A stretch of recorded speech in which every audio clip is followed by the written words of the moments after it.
today it's a pleasure to have Sahil Kohli here, a very talented email copywriter. Welcome, brother. Thank you so much, man. Thank you so much. I'm very excited to be here today. Brilliant. It's great to have you here. Do you want to tell us a little bit more about your background? Oh yeah, of course. I am someone you would call a con man. I pretend I'm really successful on Instagram, so good guys like Antonis invite me to their podcast, and then their audience sees how much money I'm making, and they follow me on my Instagram, where I can then tell them my Make Money Online course, which comes without a refund policy, because obviously it is a scam. And oh my God, that sounded so bad.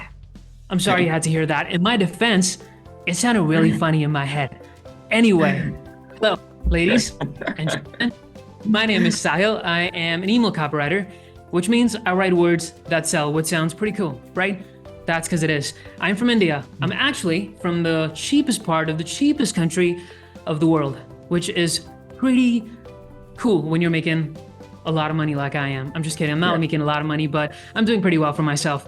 And I'm a college dropout. Of course, I had to mention that because it is obviously really trending right now. If you're a college dropout, you're cool. So I'm in the cool gang now. Hear this all the time. Yeah, that's pretty much it. Did you enter college with a dream to go down that path of college, university, and then getting a normal job? Of course not. It's a wild story. So I was 15 when my life completely changed, or should I say the trajectory of my life completely changed. You know, this is how my life was supposed to go. Like, this is the line, because this is how everyone lives. But right about here, I took a detour and I went into this life, which is the life I'm living right now. And there was a singular event that caused this detour. And it was that I watched a movie. The movie was called Jobs. Brilliant movie. I love it. And I saw it and I was like, dude, what this man is doing is so appealing. Like, I want to create something. I want to build something. I want to create a change. I want to create something that outlasts me. I don't want to work a 9 to 5 for someone else, for them to get rich. It doesn't make any sense. And so I started fiddling around the internet. How can I make money online? How can I do something different? And you go down this rabbit hole of like startups, make money online, self-development, spiritual development, all of these really fancy things. And I started a YouTube channel. Didn't enjoy it, so dumped it. I started IG theme pages.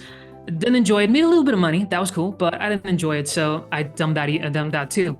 Then I started affiliate marketing and a ton of other things. My thing is, I refuse to do anything that doesn't fire my enthusiasm. So I like pick up things fast and I ditch them faster. And then I entered into college because I had to. I live in Asia. The parents, they want a college degree. So I had to do that. Plus I wasn't making any money. So I couldn't be like, dude, look at this money I'm making. I don't want to go to college. I call the shots. That wasn't going to happen. So I went into college and here's my master plan, right? And this is so stupid now that I look back at it. I'm like, I'm going to not go to college. I'm not going to attend any classes. I'm just going to sit in my dorm room and I'm going to build an online business. I'm going to become a millionaire overnight. I'm going to go back home. I'm going to tell my parents I don't want to go to college anymore. And that's going to be it. Well, I burned a lot of money. I didn't make anything. And that was really a good point because I really didn't like going to college. And of course, my parents wanted me to go to college. And it created an atmosphere of conflict in my place. And I'm a very peaceful guy. I meditate 20 minutes every single day and I hate conflicts. So I was like, you know what? All right, mom and dad, I'll just do my degree and then I'll do whatever I want to do. That's what my plan was. But then COVID came and our college was like, go back home. We're gonna have online classes. And I came back home and I was completely disconnected from college. I didn't know anything that was going on because when I was in college, my friends would tell me, my roommates would tell me what assignments I had to submit, when the exam was and all these things. At college, I was completely disconnected. Nothing, boom. And now I was scared because I was failing all the exams. I wasn't attending college and I had to make money because if I didn't make money, it wasn't just about showing my parents something. It was like, dude, if I don't make money now, I'm going to have to live on the roads. And so I went on YouTube one more time and I think this was the final time when I put in, how do I make money online? I've tried a couple ways before, but none of them actually worked out. And then I see this video from Jason Capital. He's a huge name in the biz op niche, in the self-development niche. And he was basically talking about this thing called copywriting. I don't know what the fuck that was, to be honest. And then he started to describe it. It was like marketing and writing combined. And this took me back because in school, I was the best writer. I would always score the highest on English exams. So I was like, okay, this makes sense. I have a natural talent. Yeah. Yes. And then I also remember that when I was a kid, I loved marketing. How do I know? Because when I used to watch cartoons, I was just as excited about the cartoons as I was about the ads that would come in between the cartoons. And I was like, dude, this is it. I have to try this out. And the icing on the cake was, bro, you don't need any money to get started. Nothing. Yeah. So I got started and I was writing emails, just made up emails from a made up business owner to a made up customer avatar. And that's how I practiced and practiced and practiced. Sometime after that, I got my first client and then the ball started rolling. And now I'm here with Antonis doing this podcast. Brilliant. Sounds great, man. Sounds like quite a big journey, you know? And would you say there is the biggest game changer for your journey? What was it, let's say? Okay, this is going to sound funny. The biggest game changer for my business was when I became an ass kisser. Let me explain. All right. End of 2022. I have 2 clients under my belt. Who the fuck is that guy? Nobody knows me. Yeah. I see an Instagram story from Jason Capital. He's looking for a copywriter. And I'm like, dude. So a little bit of context. I was a huge Jason Capital fan at this point.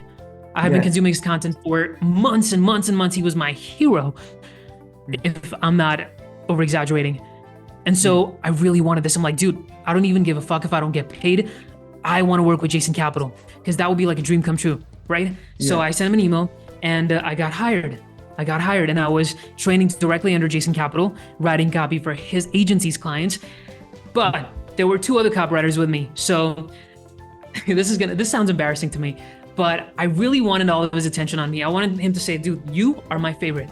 I like you. I wanted that reaction from him. So the only way I knew to do that was to just over deliver, to just outwork everyone else. Yes. And I did that. I did that. I relentlessly. Yeah, I just went all out, man. I was going berserk every single day. And I wrote copy for his clients for about 3 months. And then finally, the day came, my moment came. He wanted the copywriter to write for his personal brand. He wanted the copywriter who would write as him, which would be a big achievement if you're a copywriter. And he chose me. He was like, dude, I like your copy. Your copy sounds more like a human than anyone else's.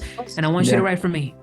And I was like, on the inside, I was like, what the fuck?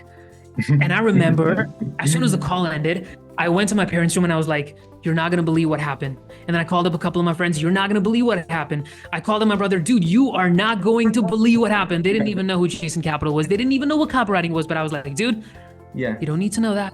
Just know that it's big.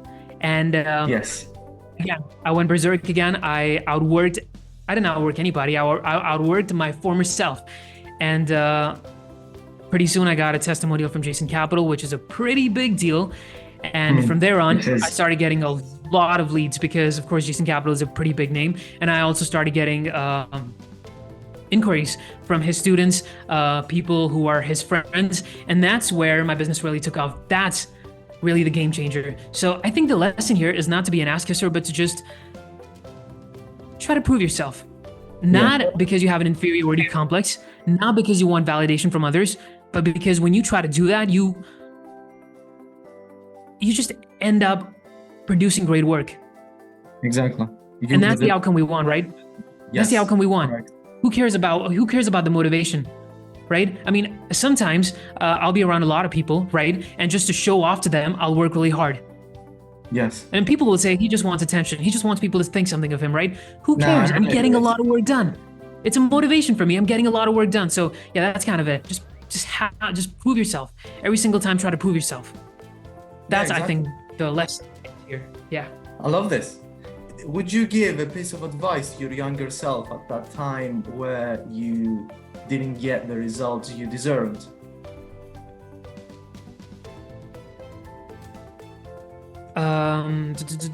Okay, what results? Let me think. It's really as simple as just having a mentor and just getting feedback. Really as simple as that. Because every time I hit a roadblock, all I had to do was open Telegram, message my mentor. He would tell me what to do, and I would just go fucking do it. No questions asked. I would just do it. And that's what I think the lesson is every single time, because most of the times and I'm pretty sure everybody else, we try to reinvent the wheel. We try to be Picasso. We try to be Newton. We try to be Steve Jobs, but we're not. We're just starting. Yes. Isaac Newton said, I stand on the shoulders of giants, which means he wasn't trying to invent zero. Zero had already been invented. He was going off of the work of the scientists that lived before him. You got to do the same. Hire a mentor. That guy has 10 years of experience. That means that's literally a shortcut to success if you really think about it. Stand on the shoulders of giants. That's correct. That's a very good metaphor to explain it as well. Love this. I think the problem people have is that they're not willing to part with their money. They're too attached with their money. Because if I'm going to mentor someone, dude, I'm not gonna do it for free. Of course not. 100%. I'm giving you my time. I'm giving you my time, right? So it makes sense that mentorship now, like whatever industry you're in, it's kind of expensive, but it makes sense because you're getting that ROI. And a lot of people, I get a lot of messages from people. They're like, dude, how do I learn copywriting? And I'm like, get this course or hire that mentor. He's really good. I'll work with him. And they're like, can I learn this on YouTube? And I'm like, dude, okay, you can learn this from YouTube, but be ready to make your first money online in the next 10 years, not 10 weeks from now. This is so true. Just go out and hire a mentor. It's basically you're going out and buying success. That's what you're doing. Yes, correct. And then you have the ability then to keep going by yourself and do the same with others, right? And that's the of course. Game changer as yeah, well. of course. Yeah, of course. Because what does a great mentor do? What does a great teacher do? They don't tell you what to look at. They tell you where to look. They're not just telling you how to be successful. They're installing the systems and the habits in you that are going to make you successful regardless of the situation you're in, regardless if you have guidance or not a few months down the line. Yes. And when you have that, bro, come on. That's like anything. That's like the best the money can buy. You're just developing ability, a skill to make more money on demand. It is. That's so true, brother. You know, what is that a question you get asked most often about copywriting? Oh, dude, are you kidding me? Of course. And this is the question most copywriters get asked the most. There's all these there's all these third world country people. I'm a third world country person, but so I'm not kind of looking down on them. Yeah, I'm just saying. A lot of people from third world countries, they look at copywriting as a make money, get rich quick scheme, right? Because you don't have to put any money in. Affiliate marketing, you got to invest. YouTube got to invest hours and hours and make a lot of content. 100%. And you don't see the results that soon, right? But with copywriting, you don't put any money in and you can start making money really soon. But the problem for a lot of people in the third world country is English is not their first language. And so they're going to ask every single copywriter, every single successful copywriter, including me, dude, can I make this happen if I don't know and don't speak English? Here's my answer to them. Dude, if you have to first learn English before going out and learning copywriting and marketing, this is probably not for you. Yes. Shoot, go away, run.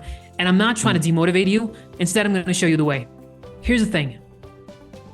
Peter Drucker, the very famous, very credible management consultant, he said, you have to build on your strengths. Right? So here's the thing. You don't even know English, dude. And there are millions of people who know English, who speak English, who think in English, right? So they're always going to out-earn you. You're never going to be able to do better than them. So why would you set yourself up for failure right from the start? So if you are looking for something to do, like you're looking for your life purpose. Yeah, you're looking for your life purpose, right? What do you want to do? There's 3 things, right? 3 questions you got to ask yourself first. What is something that I'm naturally talented in? Right? Because Charlie Munger, Warren Buffett's business partner, he's dead now, but brilliant guy. He said, choose an industry that you can be number 1 or 2 in the next 10, 20, 30 years. Otherwise, you're just setting yourself up for failure, right? Yeah. The thing is, let's say you were born with large lungs, so you can hold more air than the regular person, right? Yeah. It would make sense for you to become a swimmer, because then you could literally outswim the rest of the world. It will be so easy for you. So why would you then go out and try to become a mathematician when you hate math? It just doesn't make any sense. So find out what you're naturally talented. That's number 1. Find out what you're naturally talented in. Number 2, find something that interests you. You have a little bit of interest in it. You don't have to love it, but you're like a little bit curious about it. You're a little bit interested in it. You can spend a little bit of your day just thinking about it. For me, it was marketing. Like I said, I found out that I was just genuinely curious about marketing. Back when I used to listen to Tyler Pays a lot when I was in high school, and he instilled in me the habit of reading books. And back then, I didn't know anything about copywriting. I didn't even know I wanted to become a marketer. I just wanted to better myself. And now that I look back on it, literally 9 out of every 10 books that I ordered were on marketing. I didn't even know what copywriting was. So it makes sense now, you see? And that's why, ask yourself, what am I interested in? And see if you can make a career out of that, because then you're going to be able to go farther and you're going to be able to stay longer than everyone else who's just in it for the money. And then the third, is there opportunity? Is there opportunity? Exactly. That is the most important thing. That is the most important thing. Is there opportunity? You ask yourself these 3 questions, you're going to be closer to figuring out what you really want to do with your life, or at least what you want to do now, because your purpose can keep changing, because you as a person keep changing, your interests, everything keeps changing. But to figure out what you want to do now, just ask yourself these 3 questions. Exactly. Would you say you could create opportunity out of thin air if you had the previous 2, of course? When I say opportunity, I mean supply and demand. And you're going to be able to know if there's supply for something, if there's demand for something, right? Copywriting. Yeah. All business owners need copy. So there's demand, right? And then I can just supply and make money, right? Opportunity is kind of like there's demand. I know that, but I'm not able to get that opportunity. I know copywriters are making money writing for business owners, but I'm not able to close a business owner. That's completely different. You can learn to find and then close opportunities. That, my friend, is a skill. But the first thing is supply and demand, right? Let's say I take you back in time and I drop you in the 1700s. Would you try to learn coding? Fuck no. Why would you? There's no demand for coding because there's no fucking computers. That's the thing, is supply and demand. And opportunity is within that supply and demand chain. So it's about opportunity, it's about supply and demand, not about opportunity, because opportunity, you can create it, you can learn to create it. Yes. And I think the best, I'll just put it in there because this thought just popped into my head and I would just want to say it out. Yeah. I think the best way to create opportunities for yourself is to just network. That's powerful. But. And I hear the people in the back benches, they're like, boo, we all know that. Everybody says that. Let me tell you what marketing really is. Marketing is just adding value to the other person's life. And people think, oh, I gotta go to the seminar. Oh, I gotta hang out with rich people to network. No, dude, no. Every time you meet someone, I don't care if it's the delivery boy, I don't care if it's a business owner, I don't care if it's a mechanic, ask yourself, how can I add value to this person's life? Even if you're meeting him for 5 minutes, how can I do that? When you ask yourself this every single time with every single person you meet, bro, your brain is going to automatically start providing value to other people. Now, there's a couple caveats to that, right? Yeah. What is value? What the heck is value? I mean, I can, like, let's suppose Antonis and I meet in Spain. We're both holidaying. We don't know each other. We just meet, right? We just have a short 5-minute conversation.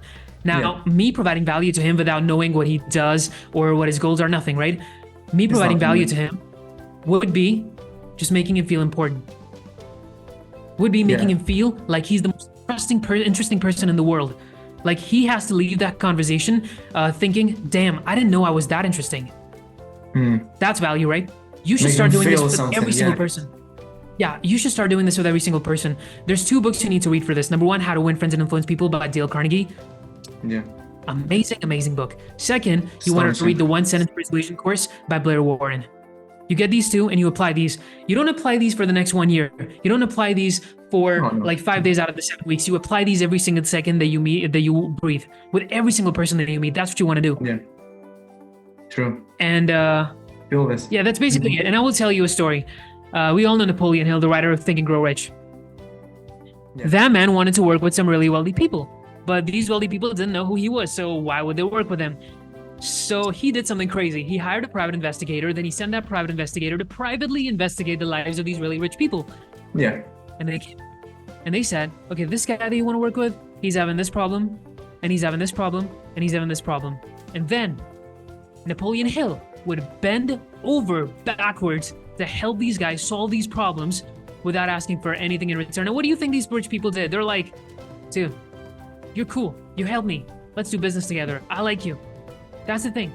This is the question I want you to ask yourself every time you meet someone. I don't care who it is. How can I add more value to this person's life? That is it. And first, of course, you have to develop value of your own too. So you can then give that value to other people. Yeah, that's it. That's pretty much it. Right, let's get into the last section. So the last bonus section, I'll say a word or a phrase and you must reply with the first thought that comes to your mind. One word if possible. Make sense? Ooh, the pressure is on. Let's go. Brilliant. Marketing. Marketing. Psychology. Copywriting. Psychology. Email marketing. Emails. Content creation. Stand out. The more you stand out, the more money you make. And this is a phrase I saw, I think it was in one of your posts. I'm not quite sure where I got it. Good copy runs the world. Oh yes, I would like to take complete credit for that statement, please, because I think it's pretty badass and it's true. Think about it. What is copy? It is words. What do politicians do to seduce people to vote for them? They use words. They say things. What do marketers do to seduce people into buying their product? They say words. They say things. Everything is words, and copy is just the words you say, the things you say. And good copy is psychology. That's why every time you said marketing and copywriting, I said psychology, because if you understand humans, bro, you don't need an MBA. Bro, you don't need a copywriting course. 100%. You're halfway there if you just learn psychology, if you just understand how people's brains work, their habits, their psycho. That's it. Just learn psychology. That is it. I love this. So, are there any last words from Sahil, Kohli before we close the pod? Oh yeah, follow me on Instagram. I need more followers. My follower count is pretty low. I'm kidding, of course. But if you have any questions, if you want to connect with me, my Instagram is Sahil Scales, SAHIL SCALES. And yeah, hit me up. I might respond. I don't always. I'm a lazy texter, but I will. I try. Brilliant. Appreciate you joining in, man. Of course, man. Of course. It was such a pleasure. I'm so excited. I'm sweating profusely. And that was Sahil Kohli, ladies and gentlemen.